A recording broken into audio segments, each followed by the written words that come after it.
usine de retraitement. Et il y a effectivement des ouvriers et qui ont des équipements de sécurité. Ces équipements de sécurité, eh bien, il faut leur assigner, il faut les prêter, il faut les assigner aux personnes qui ensuite les rendent. Et puis ces équipements de sécurité aussi doivent subir des contrôles tous les ans pour vérifier que c'est bon, etc.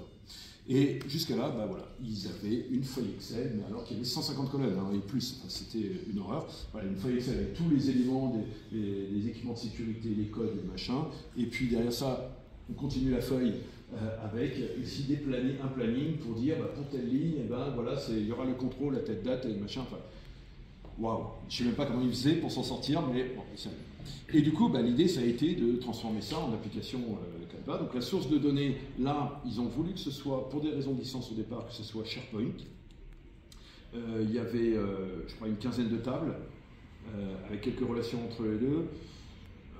On arrive à des limitations en fait au niveau de SharePoint, donc c'était concevable, mais en fait, en tout cas, en premier élément, ils sont partis avec SharePoint, et puis là, je sais que maintenant, depuis, ils sont passés sur le Dataverse pour avoir quelque chose de plus fluide. Mais l'idée, voilà, ça a été de faire une application qui apporte déjà un écran de base, puis ensuite des éléments de saisie. Hein, voilà, j'ai un équipement, je donne les détails de l'équipement, j'ai des numéros de série associés, enfin tous les équipements avec des numéros de série, je les scanne, etc. J'avais même fait une autre application sur mobile juste pour scanner les numéros de série, pour comme ça ils se baladent et ils les scannent, voilà, et qui va enregistrer les données dans la même source de données qu'ici, donc on les retrouve. Et puis aussi, bah, ça c'est les affectations pour les contrôles, voilà, là du contrôle s'étend, il y a un tel élément à contrôler, et puis tout est prêt pour les contrôles.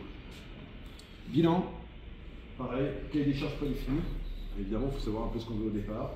Donc le modèle de données était SharePoint, voilà, c'est pas ce qu'il voulait. 20 écrans, 8 jours. C'est ça qui est intéressant. Alors pareil, ils ont en fait cette boîte, donc pareil, je les avais formés, ils m'ont demandé de les aider au départ, et ils ont embauché quelqu'un qui a pris en charge cette application, qui va continuer.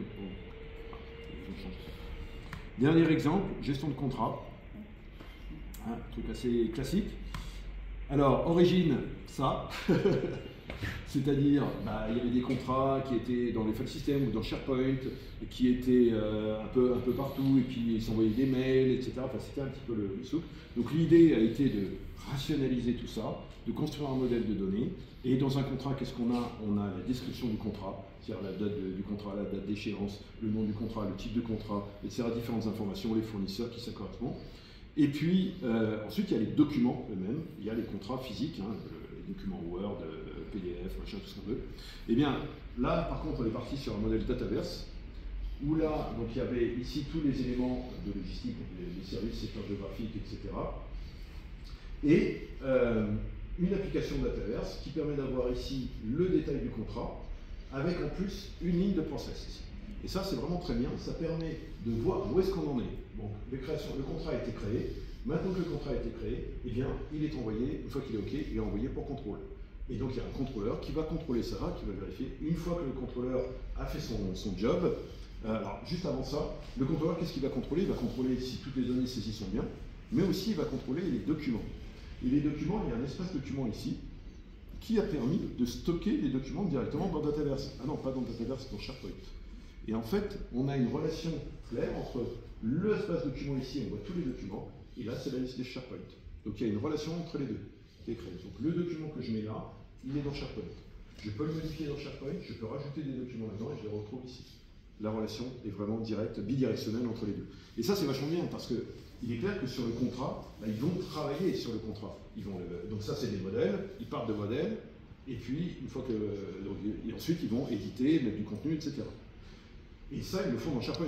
C'est pas avec Dataverse, c'est pas fait pour. Par contre, ça, c'est un outil collaboratif. Donc, ils travaillent là-dessus. Une fois qu'ils ont fait ça, eh bien, les contrats doivent être envoyés pour signature électronique, DocuSign, machin, tout ça.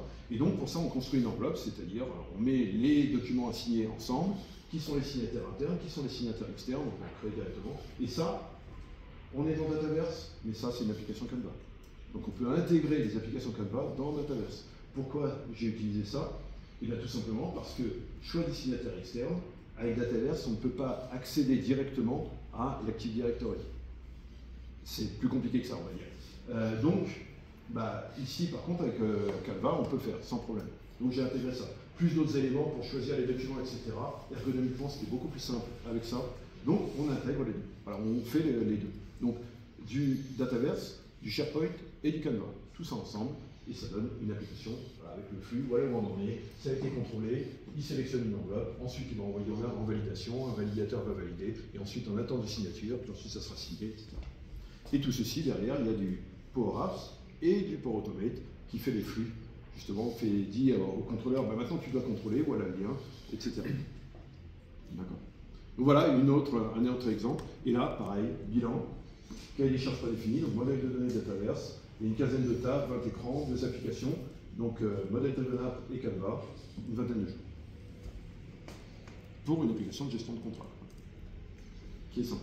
Et là, on est en train de travailler sur l'autre partie qui est un dashboard, donc un tableau de bord qui va montrer, grâce à Power BI, combien il y a de contrats qui sont en mode brouillon, en mode contrôlé, en attente de signature, etc. Donc des cartes qui permettent de faire ça, et puis ensuite des statistiques sur les contrats, sur les tâches, tout ça. Et là, oui.